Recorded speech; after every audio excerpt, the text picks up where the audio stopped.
Florence, at the turn of the 16th century, like many other Italian regions, had developed its own distinctive fashion style. As a married woman, this young lady would have worn her hair up, but it was the fashion to allow the curls which framed the face to flow free. Stockings were made from bias-cut fabric of wool, velvet, silk, or linen, or were hand-knitted in wool or silk. Silk stockings, such as the pair the young woman is wearing, were the most valuable, both in the time it took to knit and the silk yarn used. Garters could be buckled or tied beneath the knee, but the fastening was always to the outside of the knee so as not to inhibit movement. 16th century Italian shoes are rarely seen in paintings, but indoor shoes seem to have been made from soft white leather and may have been embroidered or pinked and slashed.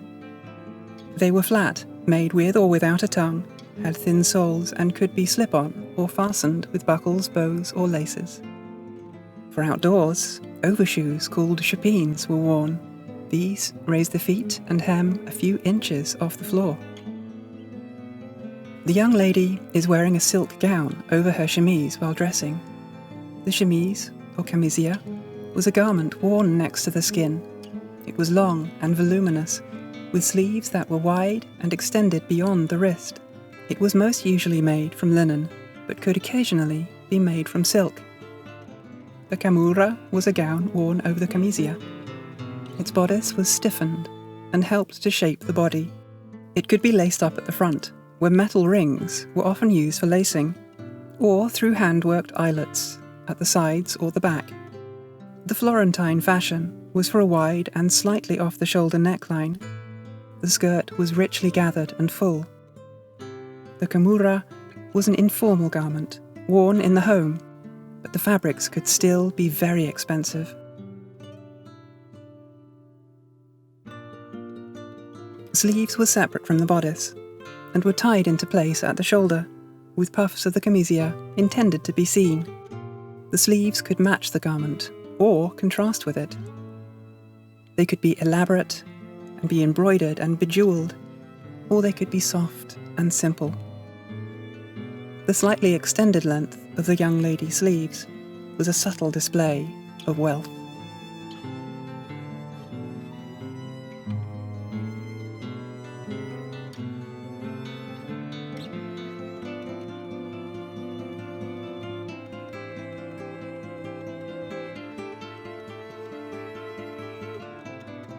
In a formal setting, the camura would have been covered by one or two elaborate overgarments and finished with fine jewellery.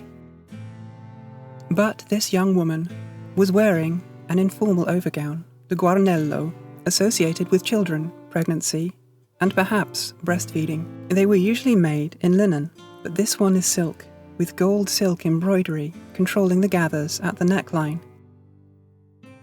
The guarnello would be worn loose during pregnancy, but hers is tied at the waist with a sash.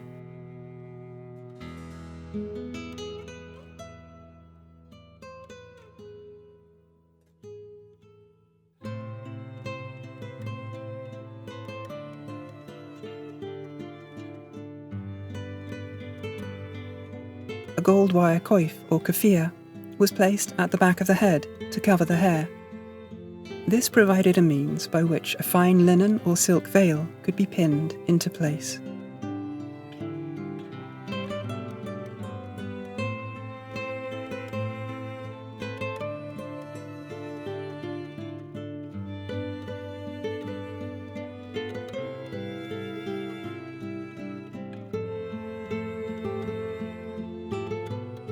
In 1503, a silk merchant from Florence, Francesco del Giocondo, commissioned a portrait of his young wife to adorn a wall in their new home, and perhaps to celebrate the safe arrival of their third child. The artist commissioned was Leonardo da Vinci.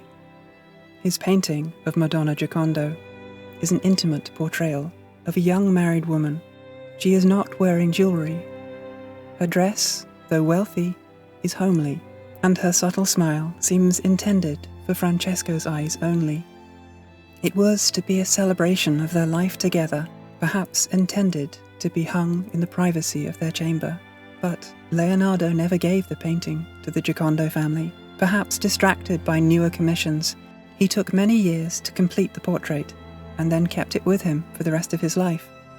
Over the centuries, the pigments and glazes have darkened, and cleaning in an earlier century has thinned the silk veil over her forehead and removed her eyebrows and eyelashes.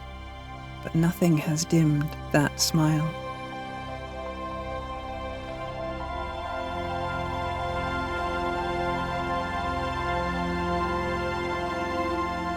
Leonardo da Vinci's portrait of Mona Lisa is now regarded as the finest example of Renaissance portraiture and is the most famous painting in the world.